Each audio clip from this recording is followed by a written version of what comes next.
Hello, everybody, and welcome to episode 6 of Bad Calls, Balls, and Brawls. And I have such an amazing episode lined up for you tonight. I have somebody who you all have been asking me, reach out to him, reach out to him. We want him on your show. And I've been a little shy to reach out to him because how great he was to our organization. And, I said, you know what? It's time to bring him on. This person means so much to the Dolphins organization, what he brought to the team throughout his tenure and who he still is today. So I'm so excited to introduce you guys to our 9th overall first round draft pick. First of all, his accolades, it's like a whole resume. It's going to take me 10 minutes to at least tell you everything he's done. So first round, 9th overall pick by the Dolphins, 7-time Pro Bowler, member of the 1990s All-Decade Team for the NFL, and personally, my favorite, the member of the Dolphins Honor Roll, which is the coolest thing. So without further ado, Mr. Richmond Webb. Good evening, young lady. How you doing? Mr. Richmond Webb, it is so great to see you. I'm glad to be here. How was your weekend? Oh my goodness, Easter it flies by, and with the Miami Heat in the playoffs, because I'm a big Heat fan, my mind is so at the basketball. Do you follow basketball? I do. I saw the Heat won yesterday, so we up 1-0, so that's a good thing. No, you said we. You mean to tell me you're not a Mavericks fan? Because I know you're in Texas. I'm in Houston, but I still ride with 305. So. Yeah. Oh my goodness, Mr. Richmond, you make me like you more and more every day. But I won't tell Mark Cuban that. I won't tell him that you don't go for his Mavericks. Yeah. How was your holiday weekend? Everything was good? It was good. Went to church Sunday. Had a good, awesome time at church and fellowship with family a little bit after that. And I actually watched some USFL football this weekend, so I was kind of happy to. Who's your team? I like the Generals because being from Jersey. Who's your team? Well, we got the Houston Gamblers here, and what I realized is these are some of the same original names that they had back in the 80s when Donald Trump was involved with the New Jersey Generals and stuff like that. So it was kind of cool, but it was fun to watch. I enjoyed it. Yeah, no, it's a good league that they have, and it's a lot of energy, and it definitely took up some TV rating time. So excited to see what that brings. So talking about Texas, you're a Texas boy, born and raised, went to high school in Dallas, and then you went on to play at Texas A&M, where you were a team captain for the Aggies. At what point, and football is really, really big in Texas. Everything's bigger in Texas, but I know like football, you guys eat, sleep, breathe, and I admire that. But at what point did you realize that you were like really, really good and then you can play with the best of the best? When did you kind of realize that? I figured, I think by my junior year, I mean, I always had the size, but I guess what I first kind of looked at was guys that kind of came before me at Texas A&M and how they got drafted and stuff like that. So I thought I'd have an opportunity, but right up until probably toward the middle to the end of my last year, I figured I might be maybe like top 3 round draft pick, and I really had a good year, and then I had a good combine workout, and then I had a good Senior Bowl, so everything kind of really helped my stock continue to elevate. And I was fortunate enough because the thing that I really wanted was to go somewhere warm. So when I got that call from Coach Shula, God answered my prayers. Definitely. Definitely. So what I want to ask you, so how was it like playing at Texas A&M at that historic Kyle Field in front of 100,000 crazy fans? How was that coming out of high school? It was a huge adjustment. I think in high school, probably the biggest crowd I played in front of was maybe 10 or 15,000. And back then, they've made some improvements and expanded the stadium back then, but 75, 77,000 was normally what we played in front of. But it was cool at first until you actually start playing and starting, and it's a different effect. You're on the sideline, you root for the guys out there, but when you actually get in the huddle and you look around and you see all, oh my goodness, the last thing you want to do is mess up. So, but A&M was a great school. I still have friendships from guys. We went to school together, and it's a school huge on traditions, this and that, and so great place to go to school. And I love me some Aggies like I love the Dolphins. So you mentioned traditions, and I'm glad you said that. Now, we know that the Aggies have the 12th man tradition. And any cool stories about the 12th man that you remember when you played at Texas A&M? Yeah, it's a little different than what it was now. When I was in school, Mhm. my head coach Jackie Sherrill Yeah. kind of implemented or started the 12th man as far as having a walk-on kickoff team. So everybody on the kickoff team, maybe except the kicker, was all walk-ons. And at home games, they would do the kickoffs. And I think while I was there, maybe a little bit after they changed a bit. While I was there, um, I don't think anybody got the ball past the 30-yard line. I mean, it was Oh no. you put pain on people. When I tell you put pain, and with the crowd noise and everything, and they look forward to going down for that one play. They had to go through some grueling practice and stuff just to make the team, and then a lot of time they would be on the scout team to give us looks, so they would get beat up on during the week. But for Saturday, we live for that. You see the white towels flying and swinging and this and that all around the stadium, and just to run down a few times to get an opportunity to just run through some guys because they would sacrifice their bodies and stuff. And I'm really good friends with a lot of them now, and they still love me and that's something we all got in common. But yeah, that was a great tradition that Coach Sherrill started. No, that's great. And the Aggies are so well respected with such great roots and traditions. So it's great to hear that you're a part of that. So let's fast forward a little bit. So now it's 1990. 1990. You're going into the draft. You're projected as one of the best offensive linemen in the 1990 draft. Was there a team? Were you working out with some teams in that before the draft? Did you kind of have an area a team where you wanted to go to? What were you thinking going into that draft? Yeah, I just wanted to go somewhere warm, and I know you don't really have control over that, and so you talk to so many teams, and then teams tell you, well, if you're there when we pick, we're gonna take you, and Yeah. um, pretty much every team, I think every team picked after the Dolphins, and Coach Sandusky, which was my line coach, he did come down to Texas A&M and visit me, but you hear it so much you just don't know, and a lot of times one team, when you're watching the draft, and I saw it, I think it was a few years ago, where one team might move up, take a player, and it throws the whole order off of the draft of what everybody projects and just throws it off. So Definitely. I knew dealing with that, but I think the thing was I figured I would get picked the first day. I just didn't know, but I was waiting, and I think the tough part for me was watching ESPN at that time because it was Chris Berman, Tom Jackson, Joe Theismann, and Mel Kiper. And from probably the sixth pick till I got to the ninth, which wasn't long, they kept projecting, well, this team needs a tackle. They might take him, Yep. and then they take somebody else, and then they come up again. They take, and then when New England took the eighth pick with Chris Singleton, he was eighth pick.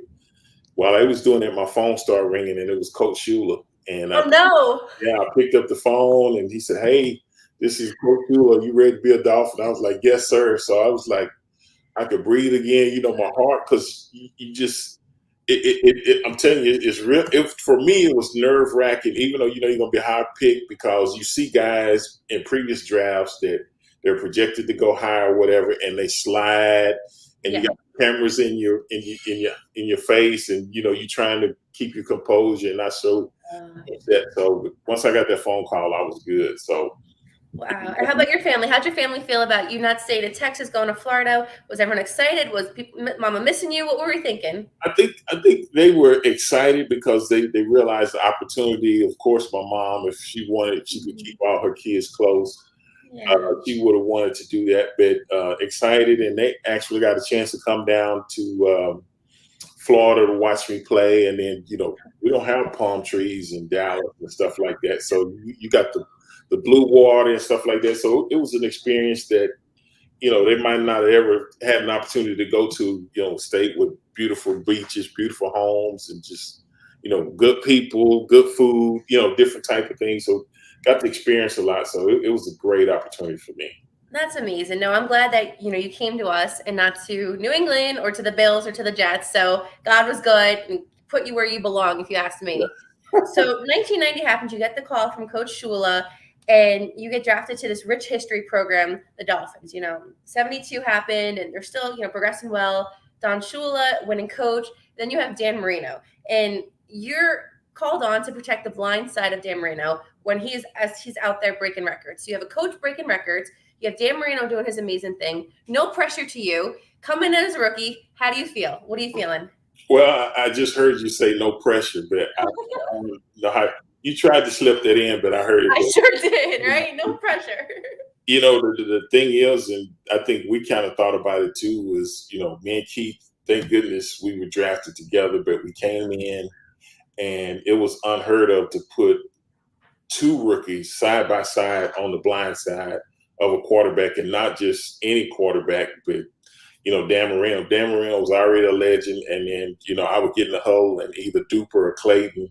Yeah, Duper brother. So these were guys that I actually saw play on Monday Night Football when I was back in college or whatever. Watching these guys, I'm like, you're actually here, and then Dan calls a play, breaks a huddle, and like, man, I'm in the huddle with Dan Marino. But I think the thing was, I was really fortunate. I was happy I came to that organization because of a coach like Don Shula, very disciplined, knew how to get the most out of his players, very demanding, but then it just trickled down. So you had Coach Shula, you had Dan Marino, which had high expectations, and then you had veteran guys in the huddle like Mark Clayton, and you saw their work ethic and how they did things. And so we had no choice but to fall in line. It was like they wasn't going to tolerate it. So great structure, this and that, and I'm forever grateful for Coach Shula drafting me and bringing me to Miami. That was the best thing ever for me.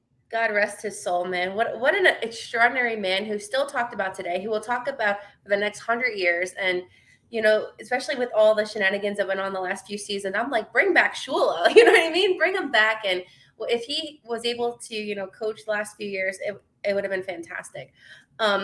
So what I want to talk about is you stepped right in and proved that you were so very, very versatile, very doable. You played every game, the 7 out of 8 first seasons. Talk about how tough that was in your position to stay healthy, to be on the field, especially transitioning from college to NFL and playing at that caliber. How was that transition, and how was it to stay healthy? Because you see these players now, they fall like ants. Yeah, I think the biggest thing was adjusting to the speed of the game.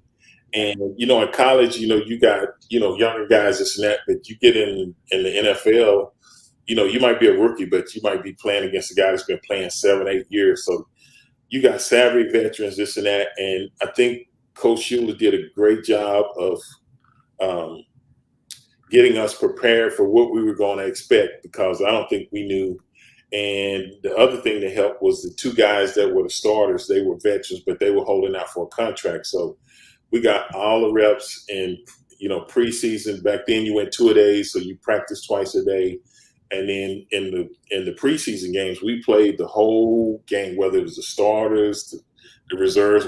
They got us as much reps as we could, and it really helped us adjust to the speed of the game. And ended up starting on opening day, which was a huge accomplishment, starting rookies like that. So Coach Shula knew what he was doing, and he was big on the little things, mental errors, knowing your assignment, and don't create penalties to stop drives. So that was drilled, instilled in us at an early, so we just knew, and that helped us prepare, because most NFL teams, it's not that much difference. You have great players at other positions than others, but a lot of times the little things is what makes a difference in whether you win a game or lose a game. And he figured that out, and that's one thing that I learned, is paying attention to the little things. And he adored you, before he passed, he talked about some of the players he coached throughout his tenure, and every conversation you were brought up. So as much as he meant to you, you meant to him. I can assure you that, seeing it from both sides, that he's watching you. He's still watching you upstairs. Yeah, I'm glad, and just let me know if I'm messing up. That was Coach. No matter where you were, if you were messing up, he's gonna let you know. But was he? So he was a tough guy, right? Tough.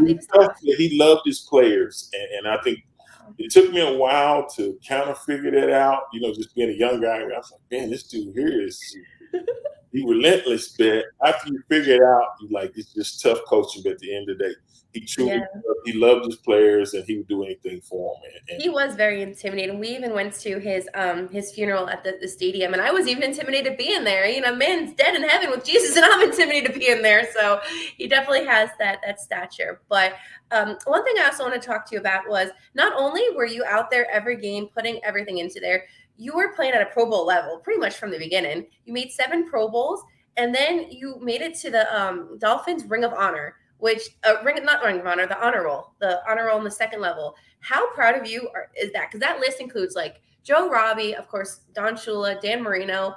To be part of that, is that, would you say, a part of one of your highlights of your career to make that that list? no question, to be mentioned with those guys up there, several Hall of Famers.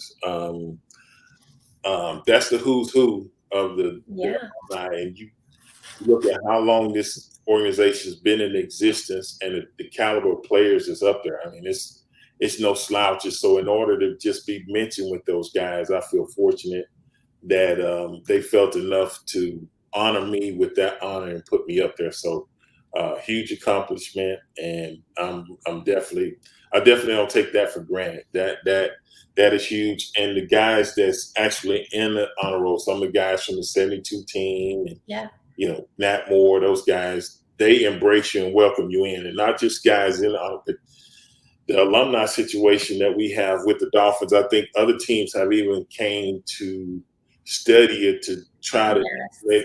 and show how we handle things. And so to be that example, not for just that organization, but for other organizations to try to pattern out what we built that's so special. Hey, you can't beat it. So And it's well deserving. You belong there, and I have my own opinion about you being in the Hall of Fame, which I know my co-host wants to talk about, but that's the minimum where you should be at. There's so much more that you deserve that. But before we talk about the current Dolphins, I know you still follow the Fins. You're still a fan, and you wear your aqua jacket when you come into town, and you root for the team. But you did spend 2 seasons with the Cincinnati Bengals. How did you enjoy your time? Because I know you don't like the cold. Now you told me you don't like the cold, and then they go and send you to Cincinnati. So I think I already know this answer. But how was your time in Cincinnati, and were you rooting for them in the Super Bowl this year? I actually did root for Cincinnati. The thing was, couldn't get things worked out in Miami, and to me, I understand it's a business. Yeah. So it was nothing, never personal with me, but I wanted to continue to play for a couple of years, and I understand their side of it. Last few years, I had kind of been injured and stuff like that. So you got to look at the longevity, this and that. So no problem. But Cincinnati gave me an opportunity to continue to play the game that I love, and they welcomed me with open arms, and they treated me, and the guys embraced me in, and a lot of guys looked to me since I had came from Miami, where the previous year we had just won a division. I think we went 11-5. But some of the coaches stuff looked for guys like me and other guys brought in to help be leaders of their team since we had that type of experience. But yeah, they treated me extremely well. And, by November it was cold, but I had to deal with it for about 8-9 weeks. But for the most part, Oh man, friendly people, and they are true diehard fans up there. I can't say that. they really are. So you were cheering for them in the Super Bowl this year. They had a great run, so fair. Now, let's talk a little bit about the current day Dolphins. There's been such a frenzy about what happened in the offseason, but we had some really big free agent signings. What are your takes on some of the moves that the Dolphins made? Talking about maybe Tyreek and Teron. What do you? And then of course, Coach Mike McDaniel. What do you feel about the current Dolphins? I love it. I think the thing that, looking at last year, I think not only the coaching staff and organization, but fans knew certain areas we had to prove in to get better. And when Coach McDaniels came in, it wasn't just lip service or whatever.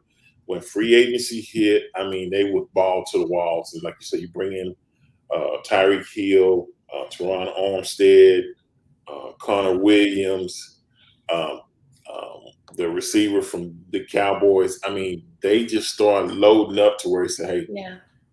I'm going to show you better than I can tell you. This is not just going to be lip service." And so I think ticket sales went up. The fan base Everything. buying in, and he's really engaged with the Dolphin fan base, this and that, and I think they really like what he's done. And I even like the interview he did with Tua. Say, hey, I'm going to push you, but I expect you to be great, but you got to put the work in. Exactly. You can lead a camel to water, but you can't force it to drink. Yep. Mm-hmm.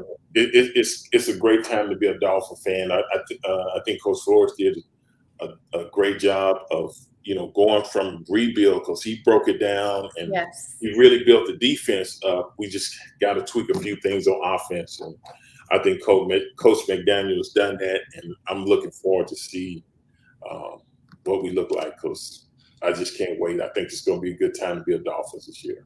I'm so excited. And, we hear all these former players coming back as coaching positions. If you get the call, you're interested?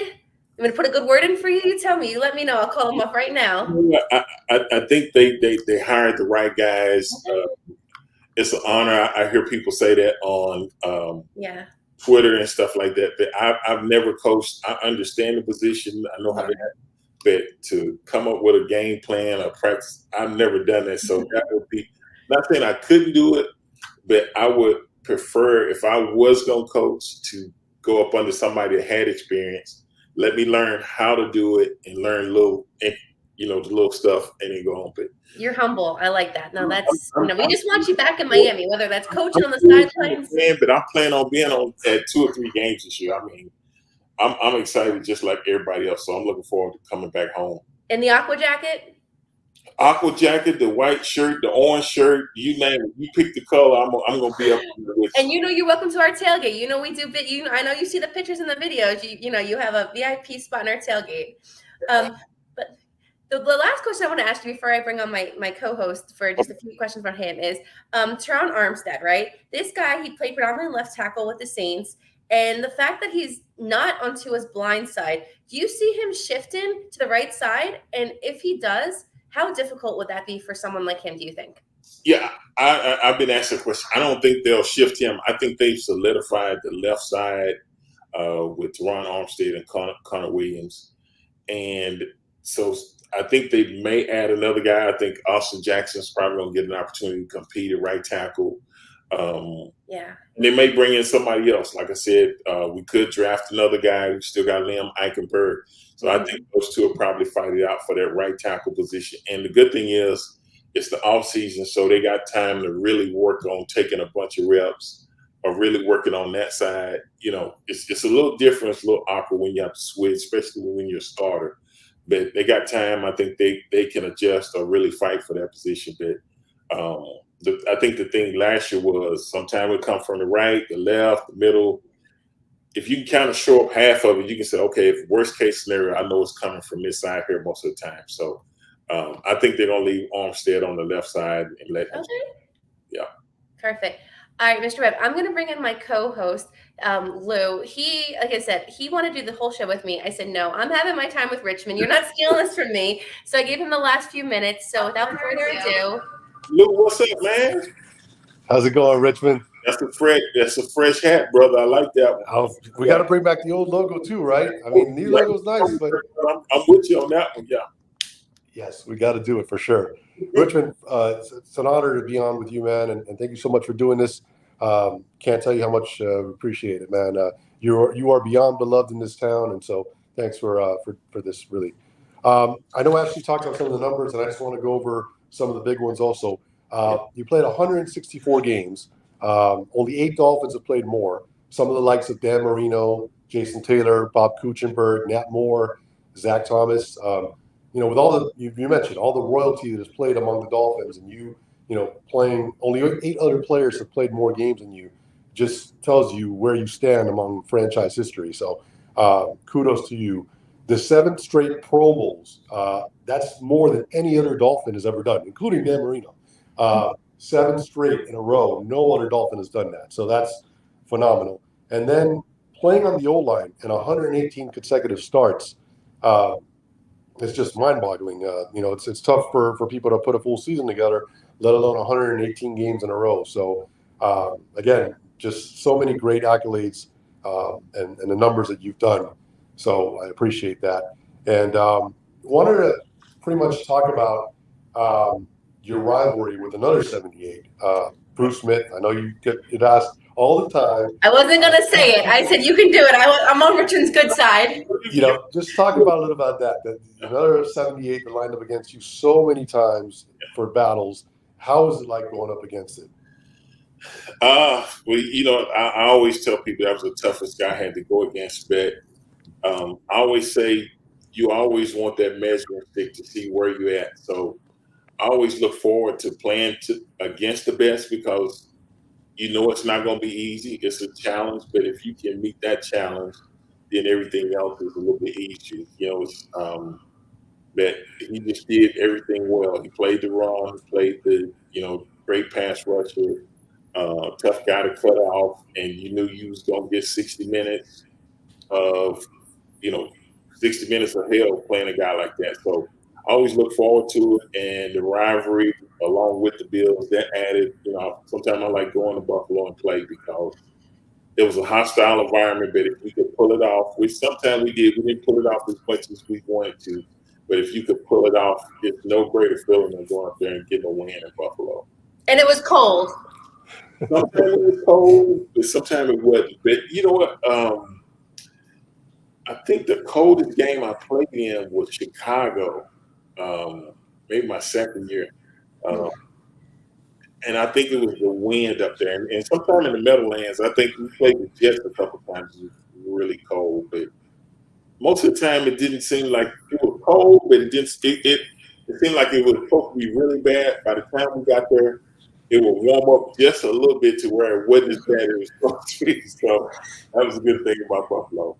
Yeah, it's just a tough place to play. And, not just they went to 4 straight Super Bowls, obviously. And it really has, as a Dolphin fan, not just me, a lot of them, broke our heart that we had some great teams, on offense, you, Keith Sims, Roy Foster, the receivers that we had, the Marks brothers, Irving Fryer, then we got Keith Jackson, Keith Byers, of course, Dan Marino, and even on the defensive side, Jeff Cross, Marco Coleman, Louis Oliver, Brian Cox, who, did the #1 salute up in Buffalo. My man, our teams were so good, but, you got to give it to Buffalo. They were just better than us. They had, all the talent and then some. That's why they were able to go to 4 straight Super Bowls. And then towards the tail end of back into your career, John Elway went to 2. So, during your career, we just happened to play in a conference in the AFC that was stacked with those 2 teams dominating. And, how did that make you feel that you fell just a bit short not because of, the lack of practicing and willpower, just who you were going up against? Yeah, you bring up some great points, Lou, and I tell people all the time, and you got to respect what Buffalo did. I mean, to go to 4 consecutive Super Bowls. I mean, they didn't win. I always felt that if they would have won the first one against the Giants, would have gotten missed the field goal, maybe things would have been different. But we had an opportunity. I think that was the '92 season where we had the AFC Championship game at home and lost. That one was really, really tough for me because I figured, being at home with the crowd and stuff like that, they found a way to win it and pull it out. So I have a tremendous amount of respect, and we were really good, but we just were a little bit better than we was, just to be honest, and that's why we had so much problems trying to get over the hump. You look at, like you said, Jim Kelly, Thurman Thomas, Andre Reed, Steve Lofton. Then you go on defense, you got guys like Bruce Smith, Cornelius Bennett, Henry Jones. I mean, they were loaded just like we were. So it's like I understood why they had the success, and Marv Levy was a great coach. It was our nemesis, but you had to respect them at the same time, even though we were arch rivals.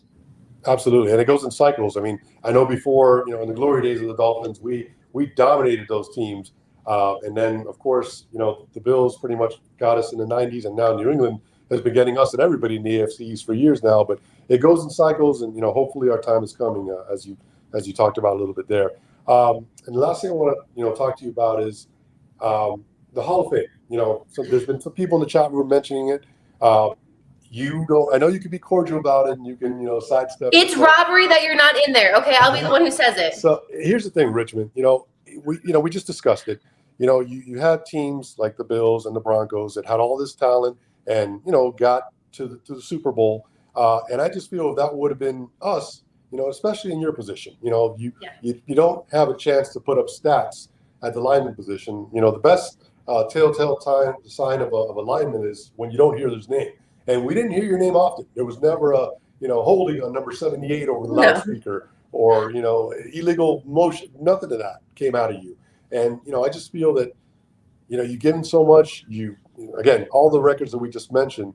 Why do you think, there hasn't been an opportunity of you, being mentioned among the greats of the game and have your rightful place and where I think, and many Dolphin fans feel you belong? Yeah, I definitely think I got the resume that's deserving of it. Sometimes I just tell people sometimes it goes that way. I think I still have a legitimate shot.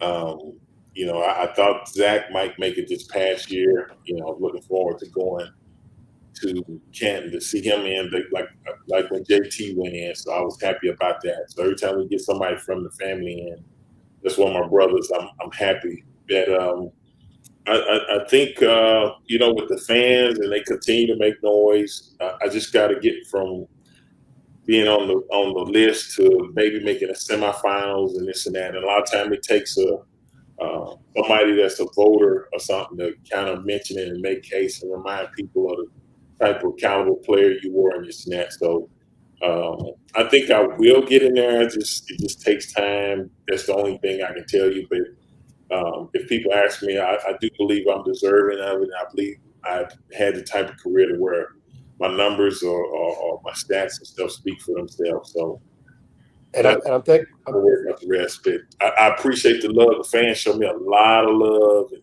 they've been making a whole bunch of noise the last year or so. So we'll continue with the pitchforks and everything. We're in a good mood, a good place down here. We got the Panthers looking good, the Heat looking good. We're all very happy in the 305 these days. You're coming. We're ready for you. Yeah, and so when they didn't put Zach in this year, I said, I'm a Dolphin fan. I said, man, these people hot, but they ain't happy about that. And they let Twitter and social media know that, hey, Zach is, and he is, and never know if you had a chance to meet him, but just the ultimate teammate, unselfish guy, just, did whatever he could. So I'm looking forward to him getting in there as well. You're right. And Zach definitely has the resume to get in as well. And, again, it goes back to maybe not being on teams that had a lot of success in the postseason. And I just don't think that's fair. Two examples that you brought up with your, you started off 7 years in a row Pro Bowl right off the gate. And then, you had an injury. But that happens. Two examples that I could bring in. Terrell Davis, with the Broncos, had a shortened career. Obviously, tremendous staff, deserves to be in, but he wasn't penalized for having, an injury play career. And look no closer than home right here in Dwight Stevenson. He played, a limited sample size, but he was so great at what he did at his position, and he was able to get in. So I'm hopeful that that's going to be your case as well one day soon. Hey, thanks, Lou. I already know how Miss Sports Bay feel over here. I'm not gonna get her hyped up no more. You already know. But hey, Richmond, how can people get a hold of you? We'll get some feedback. Yeah, I'm on Twitter. My Twitter handle is Richmond Webb. It's real easy. Facebook, I'm Richmond Webb. And then, believe it or not, I got an Instagram. I'm still kind of learning Instagram. No, you don't. But somebody actually had Richmond Webb as an Instagram. So on Instagram, I'm the real Richmond Webb. So that's how you find me on. That's how you know you made it big, when people have fake Instagram accounts with you. I think it's the lady or something. I couldn't believe it when I was trying to register. I said, hey, man, somebody named Richmond Webb. It was kind of funny because almost like two last names. It was kind of funny, but I said, okay, well, we're going to roll with it. Let me change it up. No, when you're the real. So I'll definitely, share the news. If people want to get a hold of you, to find you. You're so active on Twitter, and we really appreciate the interaction that you do with us fans. It goes to show that you were great on the field, but you're also a great man. And at the end of the day, when we go to heaven, God's not going to judge you based on your football career. He's going to judge you the type of man you were outside the field. And I mean, you're fantastic. So thank you for being you. I'm looking forward to football season. I normally tweet on Sundays with the fans, so I'm looking forward to that.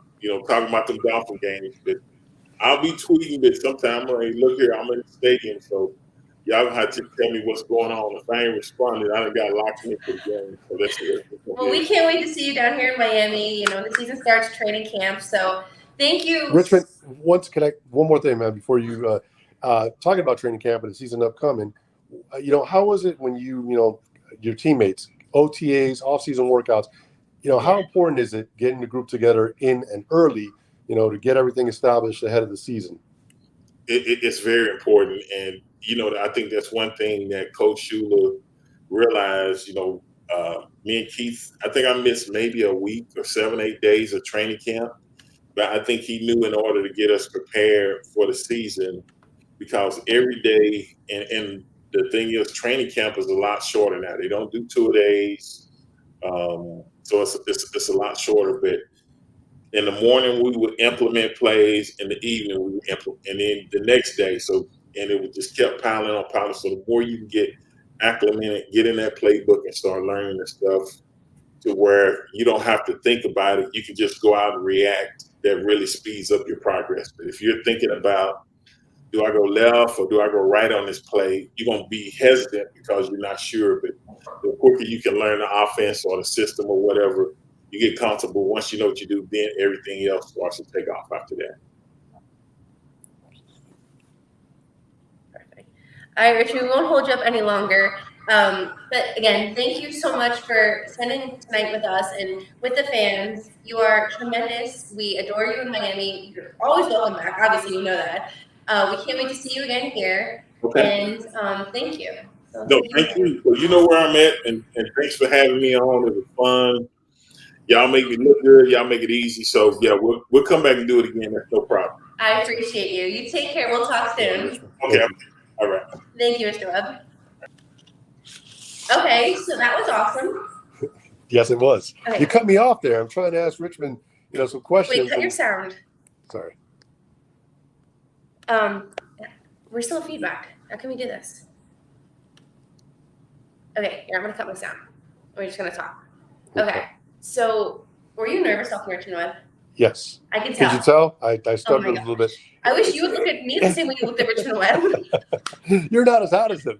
I mean, well, good looking man right there. I know. No, he's fantastic, and he's such a class act. You know what I mean? Like, it just because I see him on social media, and he interacts with the fans, but just a nice man, a strong Christian, talks about God, talks about his time with the Dolphins, and just a fan. Because some of these guys played their career, and that's all they see it as a job. But this man is a fan of the game, fan of our team, just a nice man. So it was really, really great to have him on the show. I wasn't nervous. I could tell you were. You were like picking your beard, and I was like, bro, relax. But no, that was great. It's Richmond Webb. Come on. I mean, I know. Look, So should I tell you now that I have Dan Marino scheduled for next week? What? I'm just kidding. Relax. Well, Richmond's got his number, so you got to. I know. No. But I know, Rich. Listen, the main takeaway I think is, we did the rundown of his amazing career. Yeah. And the stats speak for himself. And at this point, I think that you saw it in the chat room, and there's got to be more talk to it. I share this story with you all the time. I went to Dan Marino's induction in Canton in 2005. Mm-hmm. And then he's a first ballot. Obviously, he retired with every record possible. Yeah. And I wanted to tell Richmond this, but I know you have to move him along. And then Troy Aikman gets in first ballot. Mm-hmm. Not taking anything away from Troy, definitely deserving of the Hall of Fame, but not first ballot. So I just think that sometimes the emphasis goes too much into Super Bowls won or playoff games won, and those are not guaranteed games. You got to be okay. You got to be judged on what you do in a regular season. Okay, I'll be the first one to admit, yes, Dan Marino, my favorite player of all time. If there's a Super Bowl Hall of Fame, Dan Marino can't get in. He's got to buy a ticket to go inside. Yeah. Okay, but you can't tell me that a guy like Troy Aikman and Dan Marino have the same resume. They don't. I mean, they do not. So, and in this case, it's the same thing. Richmond Webb played in an era where great Buffalo Bills teams and great Denver Bronco teams, went to 5 Super Bowls with the Broncos before Richmond's time. But, you're talking about two teams that pretty much dominated the winning during his decade of excellence. And so he's going to be taking a step down. The same thing with Zach Thomas. Zach Thomas, didn't have a lot of playoff experience, so he's penalized for that too. It's a shame. It's not right. again, not saying that Richmond, should have been in right away, but right is right, wrong is wrong, and Richmond Webb is definitely worthy of being in the Hall of Fame. One of my buddies said Aikman equals a system quarterback. Okay. Well, but okay, fine. But he still put up numbers and he won 3 Super Bowls. He's got to be respected for that. But you can't tell me that his resume is on par with Dan Marino. And when you tell me that Aikman is a first ballot Hall of Famer and so is Dan Marino, you're telling me something that's just not factual. So they need to fix the system. But Richmond Webb was so loved. Even my girl Cynthia, she goes, my kids, Dan, loved Richmond Webb. R.I.P. Donnie. I feel he's shutting down on us this season. He was there with our son and I. He passed away, but people like that, like Don Shula. And you know what I really enjoyed was that Don Shula had such an impact on Richmond's life. Everyone has their own opinion on Don Shula, but like to hear how humble and how much Don Shula meant to Richmond, that was a beautiful thing because you hear he was a tough guy, and you can see like he really shaped Richmond and really helped him have a successful career. So, yes, Richmond is amazing and he did great, but also to hear that he was under the leadership of my favorite coach I've ever in the NFL, it's great to hear. Absolutely. So, okay, now that I have you on the show, so much to talk about. All right, so yesterday, share with everybody where you were at and what happened there. I was at the FTX Arena. I went with my dad to Game 1, Yes. Hawks Heat, and what happened? What didn't happen? We pretty much, came out the gate, punched them right in the mouth, and took control of the game from the beginning to end. And we did it without. I know people are talking about Duncan Robinson's historic performance. He set a franchise record with 8 3-pointers. I believe that the previous was Mike Miller in the finals, where he had 7. But a guy like Duncan Robinson went off, but how about the fact that a guy like Tyler Hero was quiet? Yeah. Bam was quiet with only 6 points. So as good as we played, we're not still firing on all cylinders. There's a lot more that could come. It is the Hawks, and Trae Young is a very reputable player. I was waiting for you to mention that name because Trae Young, he went off with the Cavaliers. When he played the Cavs, he was on fire. He didn't look like the same player on Sunday. I mean, our defense is great, but I don't think that great where we shut him down that much. Do you think it was his nerves playing the Heat? Do you think that, we did put that much pressure? What do you think that really caused Trae to choke? No, and our defense is really good. So don't slight our defense. But Trae Young is a hell of a player. He's a guy that's not going to be, held out with points. I think what you're looking at there is the fact that they closed out the regular season, had to play Charlotte for the right to get into the 7-8 battle, and then they had to play again against Cleveland. So you're talking about, the stretch. It's 4 games in about 6 days against 4 different opponents. And then, showing up, I believe they got into Miami at like 4:30 in the morning on Saturday and pretty much had to go right to bed and then do a late night workout on Saturday. And then the game was a quick turnaround. It was a 1 o'clock game, first game of the day of the playoffs. So, it's one of those where, they were set up to lose that game. So tomorrow we'll be there. We're going game 2. Yep. Do you foresee us seeing a different Hawks team tomorrow? Well, they're going to be a little bit better rested, a little bit more prepared. You're not going to see Trae Young go 1-12, that's for sure. But look, at the end of the day, they're still missing Clint Capella, which is a big asset to their team. Yeah. And so they are down a big man, and they're still playing on the road, and they're still kind of trying to get their legs under them. So after tomorrow night, you're looking at more consecutive days rest before their game Friday back at their home. So I think you'll see a better game out of them going back to Atlanta over the weekend. But I don't see them, getting an upset or any game for that matter here in Miami. Okay. No, I think it's going to be great. I really look forward to tomorrow's game. The white hot at the FTX is it's amazing. Everyone got the memo pretty much. I'm sure you saw a few people not with the memo, but all that matters, you and your dad did it. So that's all I care about. It's memo business. But if you go to the FTX for the playoffs, wear white, people. Go get your Hanes white shirt if you don't have a Heat white shirt. Wear white. Please go with it, So I think they're giving away a white shirt tomorrow, but to your point, try to get it out there as much as you can. If you go into the game tomorrow, don't wait for the Heat to give you a giveaway. Wear a white shirt. Everybody's got a white shirt somewhere. Pull it out, put it on. If you go to the game, don't hear any excuses. So get your white shirt on. It's white hot playoffs. It's worked for us before. It's produced 3 championships. So get on board. Okay. So Let's talk Panthers. Okay. 10 in a row. Woo-woo! 10 in a row. Maybe 2 championships in Miami, maybe a parade from Biscayne all the way to Fort Lauderdale. I'm ready for it. No, the Panthers are on fire. We're planning on going to the game on Saturday, so definitely excited to see them live in action. We catch the games here. But to be part of that excitement, the Cardiac Cats, we're so proud of what they're doing down here. They're a young team, and the excitement and, going into the playoffs, they're projected to go all the way. So really excited to see what they do in the next few weeks. I think it's going to be great for them. Absolutely. Like we talked about a couple shows ago, they are a young team. I know that they got Claude Giroux and, they got some other veterans that have come on board as late, and hopefully they can, catch them up to speed as to what, a run to the Stanley Cup Finals is all about, because it's not easy, and it's not for the faint of heart, and it's not for, you talk about playoff beers and, getting into, the whole tradition that goes into it and getting ready for a run. It takes a lot out of you. And so hopefully they're able to deliver. But yeah, we'll be there either Saturday or Sunday.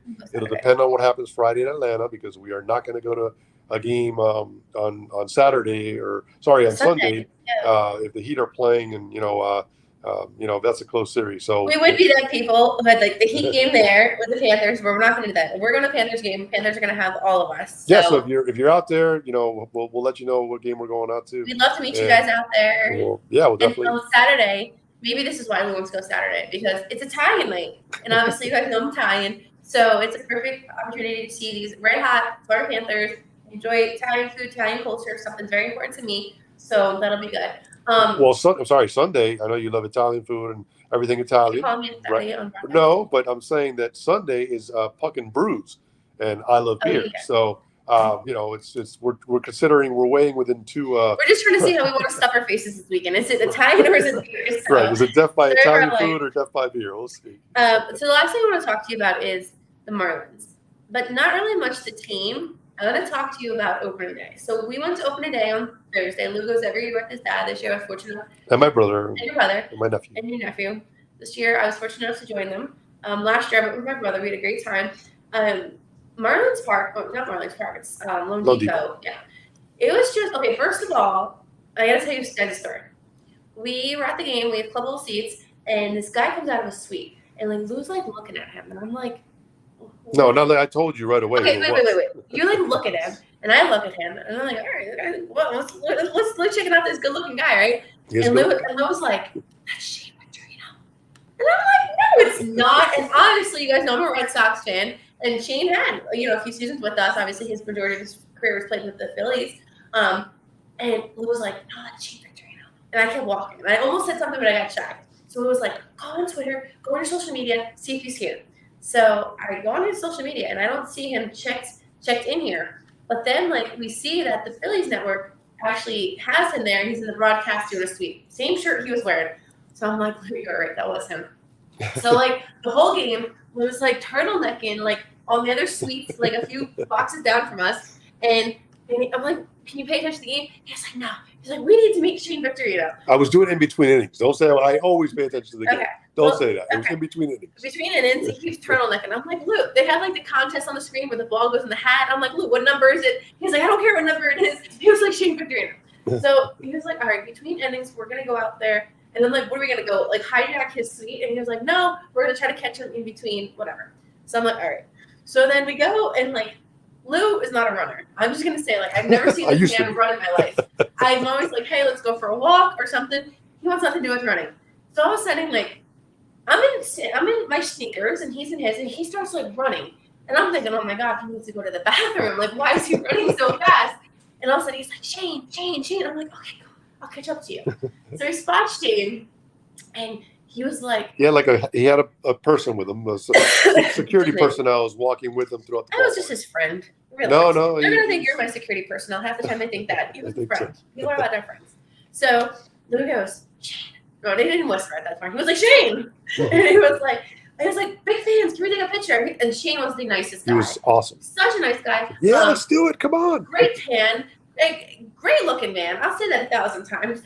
Personally, my favorite Hawaiians. I have to be careful because we know obviously we have a big Hawaiian down here that I don't want to offend anybody. But such a nice guy. So we take the picture, and that was great. So that was definitely a highlight of the game, meeting Shane Victorino. But also, like, we just had a great time at Lone Depot Park. Disappointed with the concessions. Like, opening day, Lone Depot Park seems to struggle. Like, it's just a lot going on. Like, they can't handle having that many people. So, as the season progresses, a lot of people go, unfortunately. So, but you did try the new hot dog. It was good, yes. It had little fritas on top, so little Spanish French fries, if you will. Excellent. Poquito Really papa fritas. Yes, it's really good. Beer's obviously expensive there. They had a light show at the end. I wasn't too thrilled with it. I definitely like the fireworks instead. But no, it was great to just be back and sit on the MLB game. And the banners were the disappointing thing for me. Look, we don't win a lot. We do have 2 championships. It's pretty much the only winning that we've done. Yeah. Yes, I know we got in as a wild card during the COVID year, but really everybody got in. So I don't really count that. But we do have 2 World Series championships. Yeah. And, we had 2 little flags before that you couldn't see. And then they made this whole, hubbub on, social media, how they have these tremendous banners. Yeah. And yet, they put them in a place where the light from the open panel of the glass, the glass wall that sees into downtown, they put it there so they're transparent, so you can't see the logo. And then one of them is crooked, the 2003 banner against the Yankees, by the way, that we beat and earned a very tough, World Series in 6 games against, Derek Jeter's Yankees. And here it is, it's crooked. I mean, we had a good time. We had a good time. We always have good times at games. But there was just like those little things where it's like the lines for the food were ridiculous. Everything was messed up. And then the Marlins are up to bat, and then the Phillies lineup. Yeah, the scoreboard guy was still in spring training mode, it looks like. But, look, it happens. It's opening day. Yeah. The reality is you can't really blame them. For whatever reason, there's a bunch of them. But the Marlins don't draw as well as, other towns do. Yeah. And they know that it's one game that they're going to get, that's going to be like that. It gets packed when the Yankees and Mets and Phillies come in. But, it's one game that's really going to be at that level. The rest, so I understand. But, look, we took 3 out of 4 against the Phillies. Yeah. We're off tonight. Cardinals coming into town. So, it's exciting. You want to be in it as much as you can. And right now the East is still a little bit bunched up. So there's hope, and at the end of the day, what you really want is, like we mentioned, a couple shows ago, you want to see these young, arms and young bats, progress, get better. And, hopefully, down the road, we can really compete. Yeah, no, I think our time's coming. Every dog has its day. And I just need more people to come out. Tickets are cheap. It's fun. It's a family atmosphere, truly. And the food's great. And granted, they're a struggling organization, but they're not terrible. So highly recommend, I put it on my website. You guys come down to the area, catch a Marlins game, come down for the weekend for a week. Definitely worth to see them if they're in town. It's a fun experience. We love going. So also, they got great giveaways. There's actually one to your right. Oh my gosh. But yeah, just you might as well bring them in. If you're like me, hold on. We have 2 more special guests on the show tonight. Yeah. Can I just say? It's amazing. I can't believe we have these 2 guests on. People collect things, right? People collect stamps. People collect coins. People collect rubber duckies. Lou has an obsession collecting bobbleheads. Hey, look, it's Sandy and Miguel Rojas on the show tonight. Sandy even looks good as a bobblehead. No, so Lou bases our games that we go to based on the giveaways, especially if there's a bobblehead. So he doesn't care if the worst team in the league's coming. It's a 7:00 game on a Sunday. Whatever. If there's a bobblehead, you best believe we need to be there. So we have so many bobbleheads in the house. Hey, it's a free giveaway. It's a come on, who doesn't love a bobblehead? When Lou fights with me, I threaten that I'm gonna their heads off. So, they make a great desk ornament, whatever you want to do. They're a dust collector. Come on, it's. Are you done? So yeah, you can go on Marlins.com. You can see all the giveaways they have. Yeah. They also have a lot of great promotions for. It's fun. No, I love going. It's a good time out at the ballpark. It really is. No, it's fun going. Traffic going in and out is bad, but whatever. But no, we have a great time. All right, did we miss anything? No, that's it. You covered it all. Once more, give a big shout out to Richmond Webb for being on the show.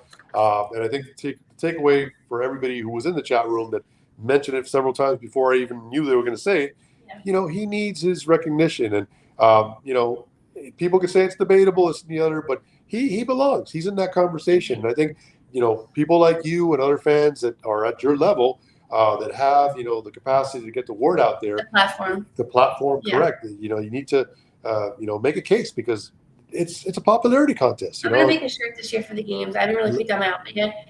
Richmond Webb, HOF. Let's do it. There's already 3 Hall of Famers, and I'll give it a second. So maybe without cheating now, if anybody in the room could see it, let's see if somebody knows it. Zach Thomas. No. Listen to the question. There's 3 Hall of Famers already from that 1990 draft class. 3 great players.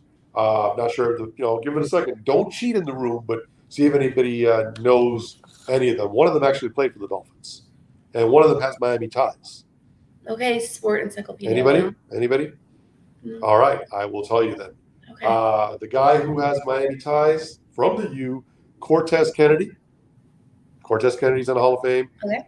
A guy that went after Richmond from the Florida Gators, who we don't like down here, but Emmitt Smith, the all-time leading, rusher in NFL history, is of course in the Hall of Fame. And the last one, he played for the Dolphins, the late and great Junior Seau. Yes. Is in the Hall of Fame from that 1990 draft class. So, hey, we need one more in there, and that guy should be Richmond Webb. So get this. So Bruce Smith said Richmond Webb was the best lineman he ever faced. Those are big words. I believe it. He's respected in the league, and it just not respected. Bruce Smith is has the all-time sack number with 200. Now I will say.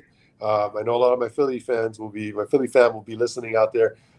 Reggie White is right behind him at 198, but Bruce Smith played about 45 or 50 more games than Bruce Smith. Now, Bruce Smith was a terror. I witnessed it myself. There's nightmares that I have sometimes, Bruce Smith. So that's why you say Bruce sometimes in the name. Bruce. Right. I'm not talking about Bruce Wayne, Batman. I'm talking about Bruce Smith haunting me still all these years later. So, Bruce Smith, give him all the credit in the world. He is the number 1 all-time sack leader. I think Reggie White would have had to say that if he would have played those additional amount of games, but you can't take it away from him. He's number 1, and he was a first ballot Hall of Famer. And if Bruce Smith tells you that Richmond Webb was the toughest competitor that he's ever gone against, it tells you all you need to know. I mean, what better, source of advertising or convincing do you need than hearing it from his mouth? Yeah. So. No, I think that, everything is good going on with the Dolphins. I'm happy, and I feel like I got to cause some chaos. So I think my cause this year is going to be a Richmond Webb to the Hall of Fame. I have a big thing about it. So anybody wants to join me, let's do this. Whether that's pitchforks, whether that's signs, whether that's shirts, let's get this man to the Hall of Fame. I mean, he's so humble about it, and he's not because me, I would be like, are you serious? I'd be tweeting the NFL every day. Are you guys blind? You know what I mean? He's so humble about it. So I think he really needs our help. Whatever we can do. Granted, we're, just fans, but they hear us. And it's really time to get Richmond the deserved recognition. I mean, he is part of the Dolphins Honor Roll. And for those who don't know, it's a thing in the Hard Rock Stadium of all the best. So Joe Robbie's there, Dan Marino, Don Shula, and Richmond Jason Taylor. Nick Bonacani, Zach Thomas, there's all these great names all there. The greats. Yeah, they're so all there. At least he's respected there, but it's time that he gets the respect that he needs to the NFL. So I will start the campaign to get Richmond and the Hall of Fame. Anybody else wants to join me? So it's got to be from aqua jacket to a gold jacket. So let's make it happen. His aqua. He loves his aqua. Absolutely. I was laughing when he said the cold, and then he was like, oh, when he went to Chicago, I was like, oh, we know that way too much. He doesn't like cold. I'm so glad after hearing more about him and learning more about him. I'm so glad he didn't get drafted to a cold place like that. He would have been so miserable. He was like, he came to the right place. He sure did, and he had such a great career with us, 10 seasons. And then, a little bit with the Bengals, and then essentially retired as a Dolphin, as he should have. So really, really grateful to have him tonight on the show. I know a lot of you guys admire him, as do I, and it was personally an honor to have someone to that caliber on my show today, to get to know him, and just a great man. Obviously a great athlete, but just a great, great man. And it was so great having him on the show tonight. So definitely a highlight, and thank you all for tuning in tonight. I know that you enjoyed listening to him and his story, and of course, if we could bring him back, we would. But his memory. He said it. He said he's coming back, and hopefully, his training camp gets. Well, he said he's going to be in 2 to 3 games this year. So on the field though. Oh yeah, definitely. Okay, all right. I want him back on the field. Okay, I'm with that too. But No, definitely. He should be back. He'll be back on. Oh no, he comes to the games. The alumni events, training camp. He signs autographs. He doesn't decline any pitch autographs. So, all right. Anyways, we've been on for an hour. So thank you guys again for your love, your support. It means so much to me. This journey would not be possible without you. My show is your show. You know, I do this for you guys to be a part of this and share my passion with you. So thank you for tuning in every week, being a part of the show. Your great feedback, it means everything to me. So thank you for being you. Go Heat. All right, go Heat, go Panthers, go Marlins. That's it. All right, good night, guys. God bless. Take care. Bye bye.